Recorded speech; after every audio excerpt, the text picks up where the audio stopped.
d'avoir organisé en apparence un panel hétéroclite, mais en réalité un panel assez cohérent du point de vue de l'histoire, du point de vue des événements et de la compréhension des événements. Je pense que Diogène a peut-être un peu traumatisé beaucoup d'entre vous. Je ne suis pas sûr que je ferais différemment. Donc, j'espère qu'à la fin de la journée, vous n'allez pas vous ruer sur les anxiolytiques pour essayer de voir comment vous calmer et passer une nuit agréable. Actuellement, le continent ne se porte pas bien, donc il y a peu de risques que vous vous portez mieux. Donc, je voudrais dire que je ne ferai pas exactement ce qu'on m'a demandé, c'est-à-dire que je ne parlerai pas de l'histoire des juridictions. Parce que, à travers le travail historique que venait de faire Diogène tout à l'heure, on a une petite idée de ce qui se passe. Mais ce qui est important, et ce que j'ai voulu faire, c'est de vous montrer les mécanismes de mise en accusation des dirigeants africains par les juridictions internationales, notamment le tribunal pénal international pour le Rwanda et la Cour pénale internationale. Parce qu'effectivement, quand il parlait d'instruments de domination sur le plan politique, il y avait également dans la conférence de Bandung ce qu'on appelait droit de l'autodétermination et notamment la problématique des droits de l'homme. C'est-à-dire, tel que les Africains percevaient les droits de l'homme, ce n'est pas exactement la même manière que les Occidentaux voyaient les droits de l'homme. Et c'est d'autant plus intéressant qu'aujourd'hui, les juridictions auxquelles on a affaire mettent des gens en prison pour des raisons de violation des droits de l'homme ou d'atteinte à l'intégrité physique des personnes. Et le cas du Rwanda a été un cas très intéressant. Lorsque j'avais commencé à travailler sur ce dossier, il y avait très peu de gens, très peu d'Africains, y compris beaucoup de mes amis, qui n'ont pas compris quelle était ma démarche. Pourquoi? Parce que le monde entier disait que ce qui s'était passé au Rwanda était un génocide contre un groupe de population, les Tutsis, la minorité. Mais c'était tellement ancré, et c'est d'ailleurs encore tellement ancré aujourd'hui, dans les têtes de beaucoup d'Africains, qu'il est difficile de leur demander ce qu'on est en train de voir aujourd'hui, c'est-à-dire une réflexion profonde et personnelle. Je me suis rendu compte en lisant les rapports des Nations Unies qu'on disait que les rapports des Nations Unies disaient que l'attaque contre l'avion du président du Rwanda, Juvenal Habyarimana, qui était dans l'avion avec le président du Burundi, est l'événement qui a déclenché la tragédie du Rwanda. C'est-à-dire, sans cette attaque du 6 avril, il n'y aurait pas eu de tragédie au Rwanda. Je me suis demandé alors, mais pourquoi? Mais qui a donc commis cette attaque contre l'avion du président? Il y a quand même eu 2 chefs d'État qui ont été tués le 6 avril. Puisque de tous les experts au sein du tribunal pénal international et aux Nations Unies disent que les massacres ont commencé le 7 avril.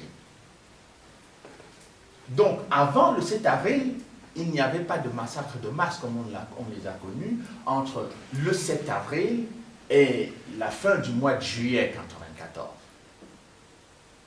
Et je me rendais compte que quand je lisais les journaux et je lisais les documents de l'époque, personne ne parlait de l'attentat du 6 avril. Je me demandais, mais pourquoi? Si c'est l'événement déclencheur, mais pourquoi on ne parle pas de ça? Et moi, je commence mon enquête sur cet attentat. Je ne me suis pas rendu compte tout de suite que je mettais les pieds dans une énorme fourmilière. Parce que 2 chefs d'État qui sont tués, enfin, c'est pas rien. Et en Occident, vous imaginez 2 chefs d'État qui sont tués dans l'attentat d'un avion. Le FBI va se mêler, toutes les polices européennes seront mêlées. Enfin, on va sentir qu'il y a quelque chose. Mais là, rien. On disait non, il y a eu un génocide des Tutsis, il y a beaucoup de Tutsis qui ont été tués, etc. Bon, moi j'ai des amis Tutsis, donc moi j'avais pas de problème avec ça. J'avais aussi des amis Hutus et je me rendais compte qu'il y avait... Mais il y avait une autre minorité dont on ne parle pas, que beaucoup d'entre vous certainement connaissent, c'est les Touaregs. Ils sont 1% de la population au Rwanda. Ils ont été exterminés. Mais personne ne sait qui les a exterminés. Enfin, personne ne veut savoir qui les a exterminés. On ne parle que d'une seule minorité, qui, elles, les Tutsis, sont 14%. Enfin, ils étaient 14% avant 1994. Mais celle qui consiste à qui est 1%, qu'on associe d'ailleurs aux Pygmées, non, il n'intéresse personne. Et à Arusha, il n'y a eu aucune procédure pour savoir qui a tué ces gens. En commençant mon enquête, je découvre que le président Habyarimana et le président burundais Cyprien Ntaryamira ont été tués par l'actuel président du Rwanda. C'est lui qui a diligenté l'attentat contre l'avion, soutenu par les Occidentaux. Lorsque je publie le livre en 2002, je suis attaqué par le président de la République et par l'État rwandais. Les deux. Bon, tous mes amis sont en panique parce qu'ils connaissent la violence du régime rwandais, ils connaissent là, ils se disent, ben Charles, c'est très grave, pour ta sécurité, etc. Et tout ça. Bon, j'ai dit, mais enfin, ce qui m'intéresse, c'est quand même, il y a plusieurs personnes qui ont été tuées, il y a les deux chefs d'État, plus les collaborateurs, plus le chef d'état-major de l'armée rwandaise. Mais pourquoi la communauté internationale n'enquête pas sur ces gens-là? Donc, à Paris, je suis assigné devant la 17e chambre, avec un énorme cabinet d'avocats belges. J'ai un seul avocat. Il avait un peu de mal à payer, mais puis c'était un ami, donc il a accepté de me faire un prix intéressant. À l'époque, Maître Vergès voulait me défendre. J'ai refusé de me faire défendre par Maître Vergès parce que je ne voulais pas faire un show médiatique. Je voulais gagner mon procès. Parce que les éléments que j'avais à ma disposition étaient solides. Et donc, j'ai décidé de rassembler des éléments. Le commandant belge des casques bleus est venu témoigner dans mon procès. Il a dit, Charles, j'étais à Kigali au moment des faits, c'est moi qui contrôlais les armements des deux groupes, que ce soit de l'armée gouvernementale et des rebelles Tutsis. Donc je viens témoigner, je pense que ce que tu dis, tu as dit beaucoup de choses. 24 heures avant l'ouverture du procès, mon avocat reçoit une lettre de désistement de l'État rwandais et du président de la République.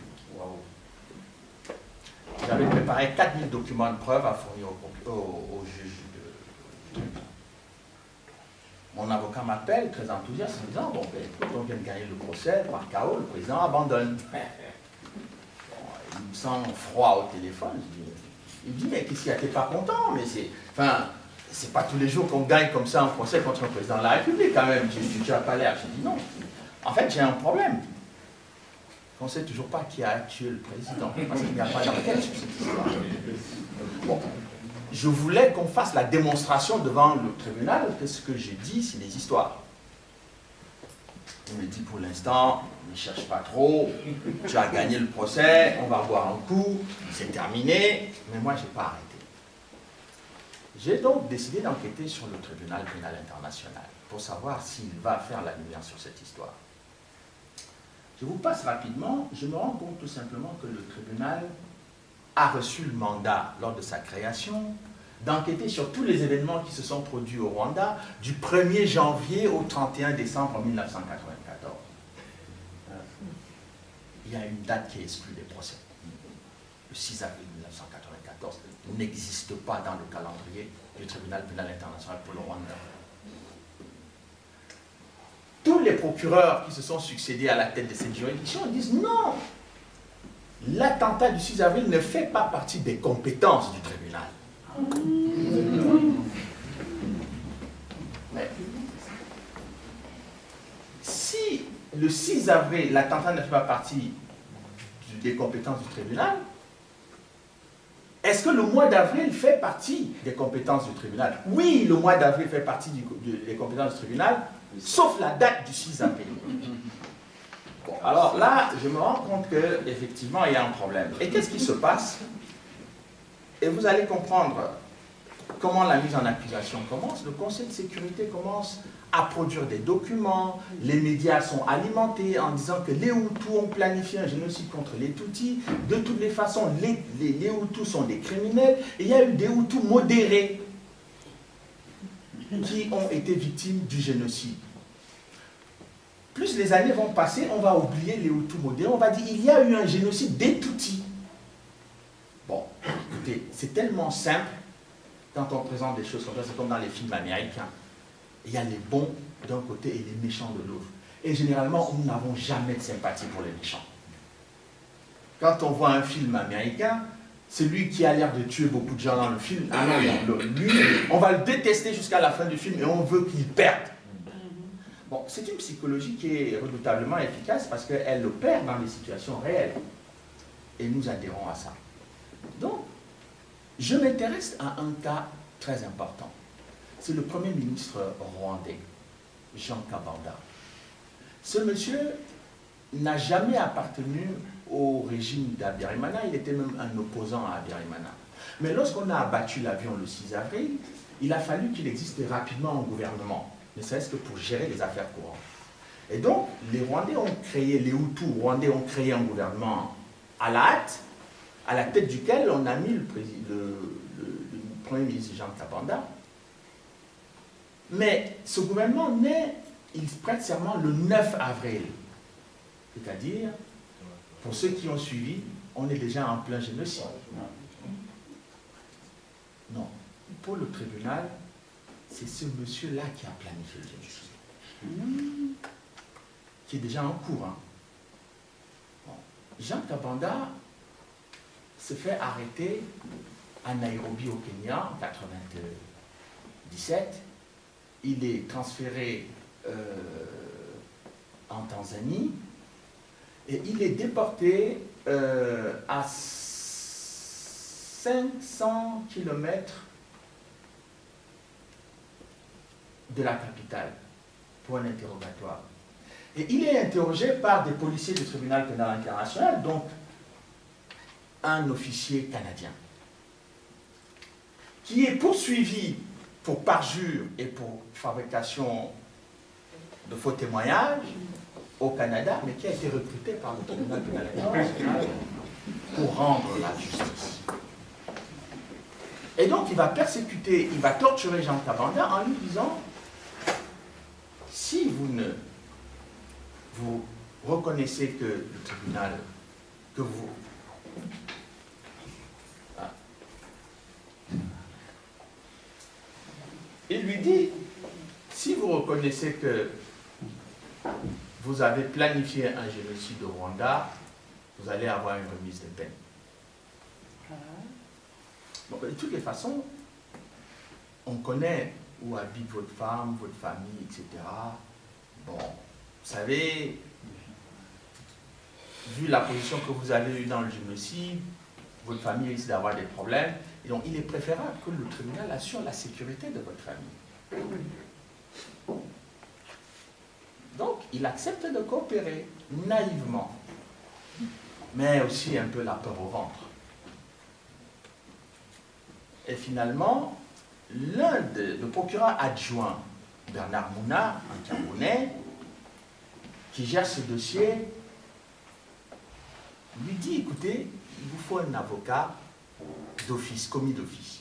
Et cet avocat est un Camerounais ami de M. Bernard Mouna, qui est un anglophone. Le problème, c'est que M. Kabanda est francophone. Donc son avocat parle anglais, il parle français, il se comprend pas.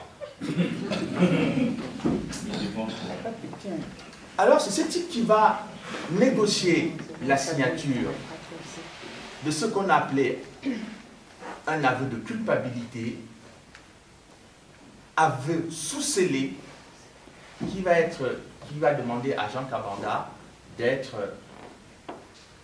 le témoin du procureur pour reconnaître que son gouvernement, qui a prêté serment le 9 avril 1994, a planifié le génocide.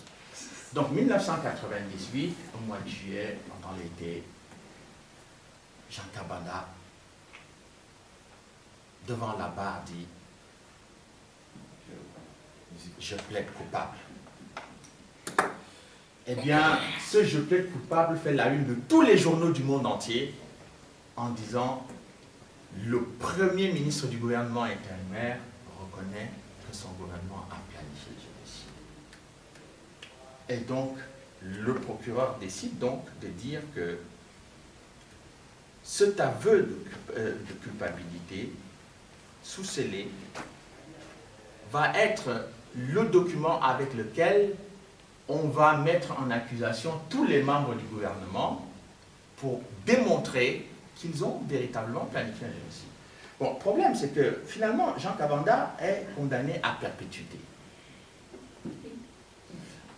Et il attend, la remise de peine ne vient pas. Il se demande si, effectivement, certains des membres de son gouvernement, eux, ils plaident non coupables. Certains seront finalement acquittés, grâce au travail de ce genre d'avocat. Et puis, Jean Kabanda, il appelle un de ses amis en Belgique, il dit, j'ai un souci. Lequel? Il dit, mon affaire, je veux faire appel. Le procureur dit, non, on ne fait pas appel dans ce dossier, vous avez plaidé coupable. Vous voulez faire appel pour dire quoi? Il dit, non, mes conditions de détention, beaucoup de choses, etc. Bon, Jacques Kabanda, son avocat, lui dit que non, on ne peut plus faire ça, c'est pas possible, on risque d'alourdir sa peine.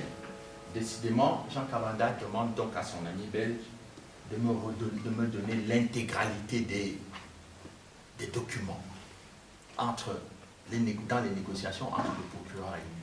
J'obtiens tous les documents du dossier Kabanda. En 2005, je vais à La Haye pour rencontrer le procureur Carla Del Ponte pour comprendre ce qui se passe au sein de cette justice. Pourquoi seuls les Hutus sont poursuivis s'il y a eu une guerre entre les rebelles Tutsis et l'armée gouvernementale Hutu, et que les rapports des Nations Unies expliquent clairement que les rebelles Tutsis ont commis des massacres contre des Hutus et que des Hutus ont commis des massacres contre les Tutsis. Donc, normalement, on devrait avoir les deux devant le tribunal. Je vous renvoie à ce que disait Diogène tout à l'heure. C'est exactement le cas à la CPI, n'est-ce pas? Bon, où seul le gouvernement, le ministre de Gbagbo et Gbagbo lui-même sont à la CPI, pas les autres. Les autres n'ont rien fait. Et donc, je reviens, quand je reçois Carla Del Ponte, je demande à ce qu'elle me reçoive discrètement, elle refuse, elle me reçoit plutôt officiellement.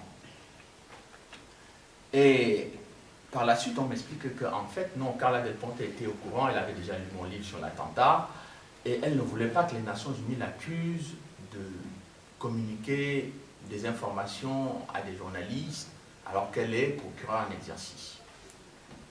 Et lors de mon entretien avec Carla Del Ponte, qui a quand même duré plus d'1 heure, elle m'a demandé d'enregistrer tout ce qu'elle va dire. C'est là qu'elle m'apprend que les Nations Unies ont refusé, dès lors où elle a demandé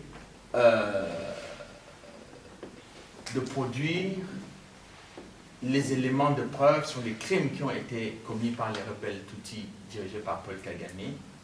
C'est Kofi Annan qui lui a dit qu'il était hors de question de poursuivre ce groupe. Elle s'est rendue au Rwanda et elle a identifié 9 fausses communes qui attestaient des crimes commis par l'armée patriotique rwandaise dirigée par Paul Kagame. Et Paul Kagame lui a dit qu'elle n'a pas été désignée procureur pour mettre des Tutsis qui ont commis des crimes en accusation. Peu après cette rencontre, Carla Del Ponte est évincée de son poste à La Haye en affirmant qu'elle avait un surcroît de travail entre le tribunal de l'ex-Yougoslavie et le tribunal pénal international pour le Rwanda. Alors qu'au début, lorsqu'on lui a confié les deux juridictions, on avait jugé qu'elle avait et le temps et les compétences. Mais dès lors où elle a voulu mettre en accusation les rebelles du FPR, c'était devenu un très mauvais procureur. Alors, j'arrive au deuxième point qui est très important, c'est l'histoire, toujours, on est dans toujours les histoires de génocide en Afrique, sur la question du Darfour. Vous avez tous entendu parler du génocide qui avait été organisé au Darfour par le président du Soudan, Omar al-Bashir, contre les Noirs du Darfour. Bon, évidemment, les dirigeants américains, le président Bush, Bernard Kouchner à Paris, Colin Powell, et beaucoup de gens se sont mobilisés. Il y a même eu George Clooney, la star de Hollywood, qui s'est mobilisé pour les Noirs du Darfour. Mais je ne comprenais pas pourquoi ils étaient passionnés par les Noirs du Darfour. Bon, je me disais, mais lorsqu'il y a eu des événements en Nouvelle-Orléans, il y avait des Noirs américains qui avaient été victimes d'un abandon de leur gouvernement. Et il n'y a pas eu des gens qui sont mobilisés pour les Noirs américains. Et puis, à côté du Darfour, il y a les Noirs du Congo. Ils mouraient depuis 1994, mais en 2005, non, ils ne voyaient que les Noirs du Darfour. J'ai demandé, mais qu'est-ce que les Noirs du Darfour ont de particulier pour passionner autant de gens que les Noirs américains, que les Noirs d'Europe ou que les Noirs du Congo? En fait, non, c'est pas que les Noirs américains ou les autres étaient moins importants, c'est que les Noirs du Darfour avaient un avantage, c'est qu'on pouvait convaincre tous les autres Noirs un peu crétins de l'Afrique et de là-bas que ce nouveau discours qui était véhiculé par les médias américains était crédible. Et pour qu'il soit crédible, il faut qu'on vous désigne le président du Soudan, qui, oui, a l'air un peu noir, mais pas tout à fait, mais qui est président du Soudan, mais c'est un pays africain, mais non, mais c'est quand même un peu arabo-musulman. Donc ça, c'est plus facile pour vous d'utiliser les Noirs pour ça. Et donc, personne n'a réfléchi, ils sont tous rentrés dans le dossier, ils ont dit non, non, non, non, le président du Soudan, non, il tue les Noirs du Darfour, etc. Donc, finalement, l'histoire du génocide de Darfour est devenue un événement important à Hollywood. Le père de George Clooney, Mia Farrow, toutes les stars de Hollywood sont rentrées dans le dossier. En 2007, les Nations Unies s'emparent du dossier. Ils désignent un juge, un magistrat italien, Antonio Cassese, qui est un spécialiste du droit international, qui enquête sur les événements. Et ils rendent donc un rapport, après 3 semaines d'enquête, au Soudan et ailleurs, dans lequel ils disent que non, il n'y a pas de génocide au Darfour. Il y a une guerre, il y a des violations des droits de l'homme, mais il n'y a pas de génocide. Au Campo Surchi, il dit non, il faut arrêter le président du Soudan parce qu'il est l'instigateur du génocide au Darfour. Et je regarde donc le document qui est fait par Ocampo. Et je me rends compte qu'il est construit à peu près de la même façon que celui du président Gbagbo. C'est d'ailleurs pour cette raison que je n'avais pas de doute sur le fait que si c'était encore le même Ocampo qui a eu le dossier du président Gbagbo, il n'y avait pas beaucoup de surprises dans la construction de l'acte d'accusation. Est-ce que vous avez vu le président al-Bashir avec un plan d'extermination? Non, mais en fait, comme il est président de la République, il n'a pas participé directement, mais indirectement, les éléments de son armée auraient commis un génocide. Bon. Avant de clôturer ce dossier, je pars aux États-Unis. Parce qu'il y a 2 grandes associations qui sont mobilisées sur la question du Darfour. C'est Save Darfour aux États-Unis et Urgence Darfour en France. Et Save Darfour aux États-Unis regroupe une 60aine d'associations pro-israéliennes. Je ne comprends pas ce qu'ils font là dans l'histoire du Darfour. Et je rencontre un ancien enquêteur du tribunal pénal international, Michael Reagan, est aujourd'hui décédé, il m'explique comment on a mobilisé les Noirs américains en leur disant que, vous savez, vous êtes chrétiens. Les musulmans du Nord-Soudan sont en train de vouloir exterminer les Noirs du Darfour. Il faut vous mobiliser contre ça.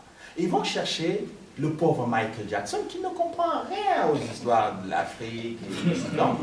Et on lui dit, écoutez, il faut faire une marche devant l'ambassade du Soudan aux États-Unis contre le président al-Bashir. Michael Jackson ne comprend pas cette histoire. Il dit non, non, non, non, moi je ne peux pas marcher. Donc regardez bien la période à laquelle l'histoire de pédophilie de Michael Jackson va éclater aux États-Unis et vous allez revenir discuter avec moi.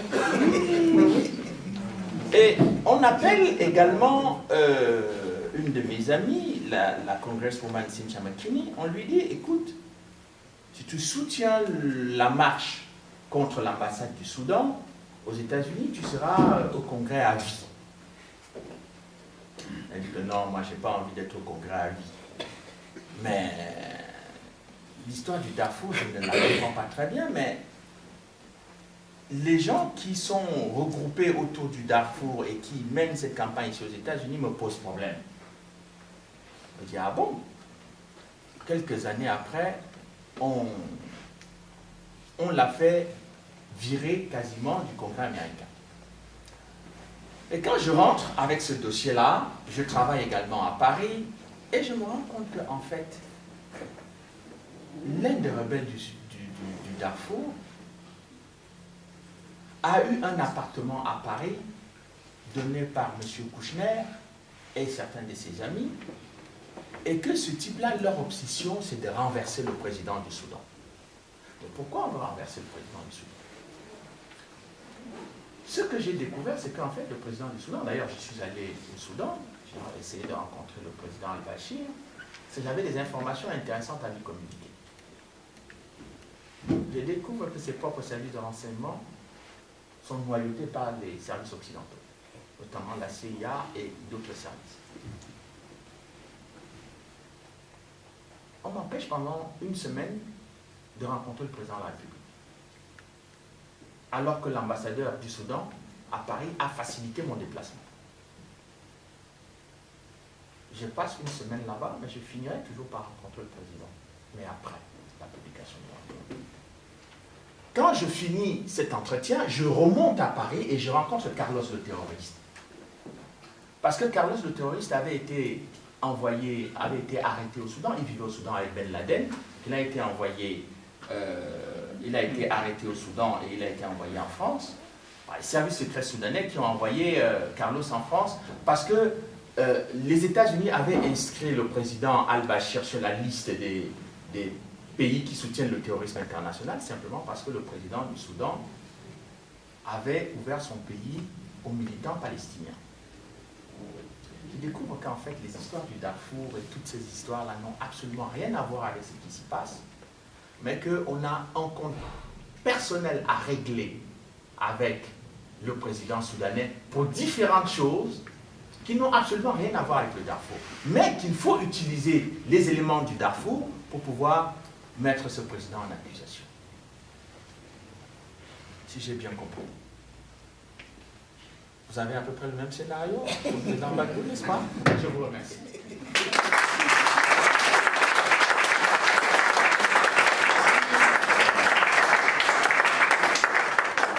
Alors, merci beaucoup à M.